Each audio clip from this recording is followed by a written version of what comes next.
நம் அனைவரின் சார்பாக அவருக்கு நன்றியை தெரிவித்துக் கொள்வோம். தமிழ்நாடு தொடக்கப்பள்ளி ஆசிரியர் மன்றத்திலிருந்து வருகை கொண்டுள்ள திரு வெங்கடம் சார் அவர்களை பேச அன்போடு அழைக்கிறேன்.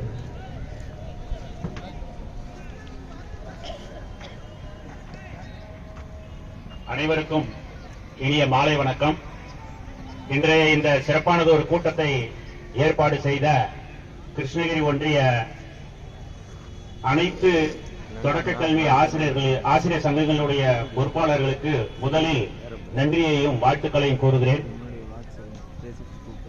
இன்றைய போராட்டம் 243 வழியாக அனைவரையும் ஒன்று சேர்த்துள்ளது. இந்த 243 பற்றி ஒவ்வொருவரும் ஒவ்வொரு விதமாக பேசுகிறார்கள். ஆனால் 99% குறைந்தபட்சம் 90% ஆசிரியர்களுக்கு இது பாதிப்பை தான் ஏற்படுத்தும். ராமநாதபுரம், கன்னியாகுமரி உள்ளிட்ட அந்த தென் மாவட்டங்களில் 97 அதற்கு முன்பு 95 அப்பாயின்மெண்ட் ஆனவங்களா இன்னும் இடைநிலை ஆசிரியராக தான் இருக்கிறாங்க. நம்மால் பதவி உயர்வு பெறவே முடியாது. அடுத்ததாக எந்த நேரத்திலும் இப்ப இங்க இருக்கிற சங்கவாதிகள்லாம் பாத்தீங்கன்னா உங்களுக்கு ஒரு பிரச்சனை அப்படின்னா அலுவலர்களை நேரா சந்திச்சு நம்முடைய எதிர்ப்பை தெரிவிக்கிறோம், நம்முடைய உரிமையை பெறுகிறோம். முறையான வழியில் சட்டத்திற்கு உட்பட்டு நாம் பெறுகிறோம். ஆனால் இந்த நிலைமை எல்லாமே தலைகீழாக மாறும். அதிகாரிகள் நினைத்தால் எந்த மாவட்டத்திற்கும் நாம் பந்தாடப்படுவோம். அடுத்ததாக உங்களுக்காக குரல் கொடுக்கக்கூடிய இந்த ஆசிரியர் சங்கங்களுடைய செயல்பாட்டை ஒடுக்குவார்கள். சங்க பொறுப்பாளர்களை மாற்றம் செய்வதற்கான வாய்ப்புகள் உள்ளது. சங்கங்களே செயலிழந்து போகக்கூடிய ஒரு நிலைமை உள்ளது. எனவே அனைவரும் ஒன்றுபட்டு நாம் போராட வேண்டும்.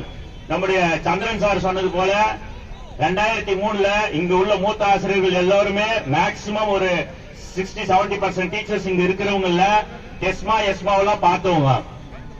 ஒரே ஒரு தேர்தல்ல மாறிட்டு அடுத்த ஒரு மாசம் 1.5 மாசத்துக்குள்ளவே இல்ல தமிழ 1.5 மாசத்துக்குள்ளவே ஆனானப்பட்ட அந்த ஜெயலலிதா அம்மாவே அவ்வளவு பிடிவாதமா இருந்தவங்களே அரசாணைகளை மாத்தி வெளியிட்டு ஒரே ஒரு மாசம் 1.5 மாசத்துல சுத்தமா மாறிடுச்சு. இது அந்த ஜெயலலிதா அம்மா தான் பண்ணிருக்காங்களா அப்படின்ற அளவுக்கு ஆச்சு.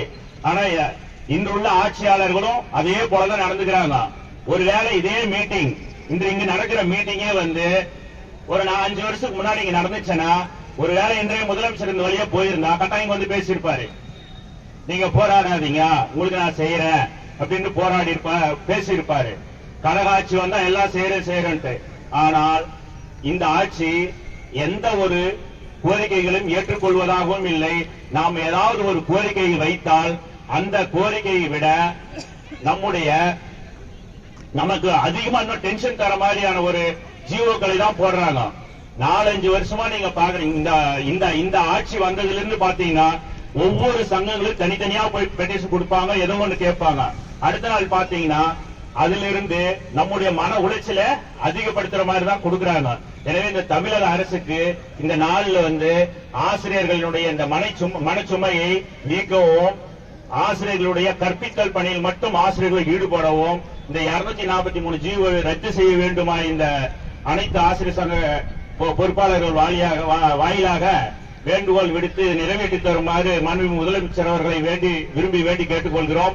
அடுத்ததாக 27ஆம் தேதி நடக்கின்ற உண்ணாவிரத போராட்டத்திற்கு அனைத்து ஆசிரியர்களும், இதைவிட இன்னும் கூட நீங்க உங்களுக்கு தெரிஞ்ச ஆசிரியர்களா வராம இருப்பீங்க. அந்த வராத ஆசிரியர்களையும் எல்லாரையுமே அழைச்சிட்டு இந்த போராட்டத்தை வெற்றி பெற செய்ய வேண்டுமாய் உங்கள் அனைவரையும் விரும்பி கேட்டுக்கொண்டு நன்றியுடன் விடைபெறுகிறேன். நன்றி.